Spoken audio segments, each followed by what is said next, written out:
Bonjour, je m'appelle Thierry et j'apparais dans le cadre de votre écran en tant qu'image qui bouge pour vous expliquer ce qu'est une exposition citadine. Qu'est-ce qu'une exposition citadine?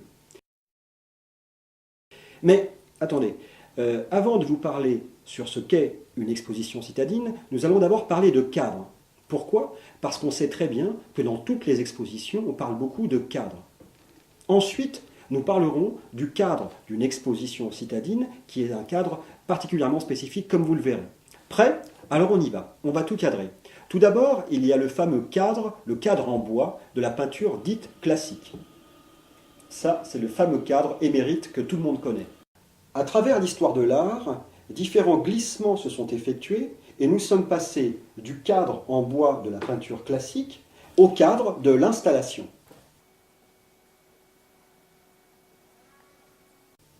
Une installation, comme vous le voyez, est une sorte de sculpture expansée. En tant que spectateur, vous rentrez dans le cadre de l'artiste et vous devenez à la fois acteur et spectateur. En gros, vous êtes dans le tableau.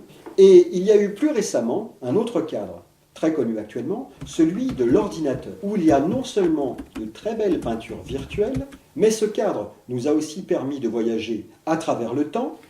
Ouais, ok, vous me livrez une pizza dans 5 minutes, s'il vous plaît. Merci. Et l'espace.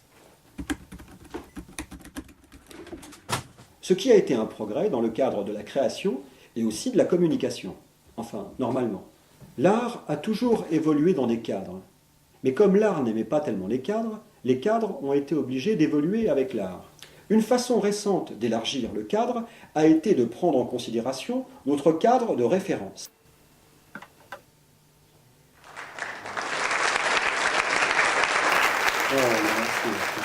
C'est vraiment gentil d'applaudir, mais vous savez, c'est mon monde à moi, vous en avez un aussi à vous. Hein. Le cadre de référence, c'est notre propre sphère virtuelle d'idées. Ce sont les idées, les pensées, les images, les convictions auxquelles nous nous référons. C'est un peu notre musée d'idées personnelles. Ce sont nos petits objets qui nous appartiennent à nous. Certaines fois aussi, ce sont nos humeurs qui nous rapprochent du monde et parfois qui nous séparent également du monde. Par exemple, si je prends cette idée-là, cette idée rouge, je la prends et je vais voir peu à peu le monde en rouge. Ouais, mais ça m'énerve, c'est énervant ici, j'aime pas tellement, je sais pas, c'est agressif ici, et les gens ici, je sais pas, il y a une espèce d'ambiance, j'aime pas tellement ce genre d'ambiance. Bon, ça c'est l'ambiance quand je vois le monde en rouge. Alors si je prends une autre, par exemple cette idée grise, bah ouais, hein, de toute manière on fait ce qu'on peut. Faut voir un peu l'état du monde aussi, hein. Je veux dire, faut voir les gens comment ils sont, hein. Faut pas non plus toute la cruauté de la terre. C'est sûr qu'on n'a vraiment pas de chance. Hein. Alors ça c'est une autre idée. Ça c'était l'idée grise. Alors maintenant je vais prendre celle-là par exemple. Ah là il y a plein de. Là on voit qu'il y a de l'espoir. Là, il y a comme de la potentialité. Là je sens que j'ai une espèce de pêche. Là je sens que je l'ai le truc. Là bientôt il y a non seulement il y a de l'espoir, mais il y a de la possibilité. J'adore ça. Ah. Et quand vous rencontrez quelqu'un et que vous communiquez avec, vous échangez ainsi vos idées respectives. Vous faites coïncider vos perspectives, vous créez des couleurs communes, vous partagez des cadres de référence. Parfois, votre façon d'échanger la couleur de vos idées est harmonieuse et ça vous rapproche de l'autre, vous avez l'impression de voir un autre vous-même. Mais parfois, l'autre que vous voyez, l'autre vous-même, vous paraît un peu déformé.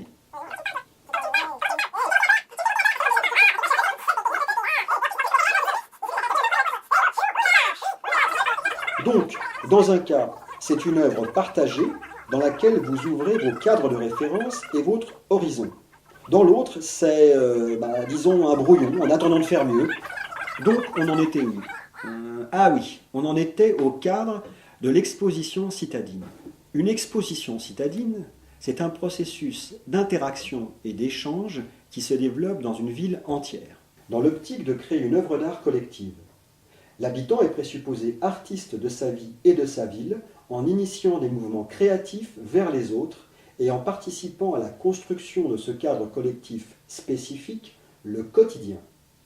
Oui, le quotidien est un cadre de référence collectif et nous y participons tous. Et oui, tout le monde participe à la couleur et aux humeurs du monde qui nous entoure. Même vous, même moi qui suis dans ce cadre, juste là, dans ce cadre, avec mon cadre de référence, dans le cadre de mon écran, dans le cadre de votre référence à vous, dans le cadre de votre écran. Tous nous participons à la création du monde qui nous entoure. C'est simple, non ? Donc, puisqu'on a vu qu'il existe un cadre personnel rempli d'idées, on peut partager nos idées dans un cadre commun encore plus grand lorsqu'on communique harmonieusement, et que nous vivons tous dans un cadre global auquel nous participons, on revient au début avec cette histoire d'exposition citadine, puisqu'il s'agit bien d'un cadre collectif. Donc, une exposition citadine, question, comment ça marche ? Oh, vous savez, c'est assez simple, et en vérité, il y a 5 phases distinctes. La première phase consiste à mobiliser les forces vives de la ville. La seconde phase consiste à créer une équipe solidaire pour œuvrer à tout ça. La troisième phase, annoncer la surprise auprès des habitants. La quatrième phase, à créer des liens multiples et inédits dans la ville. Et la dernière, exposer l'œuvre citadine. Voilà. Mais je ne vous en dirai pas beaucoup plus dans cette séquence parce que je pense que ça mérite vraiment l'objet d'un autre film. D'ailleurs, c'est fait. Au niveau du cadre horaire, j'ai terminé mon temps de filmage avec vous. Ceci est un petit film, il n'a pas une très grande ambition. Content d'avoir pu parler de tout ça avec vous. Vous êtes l'artiste de votre ville est une œuvre d'art collective.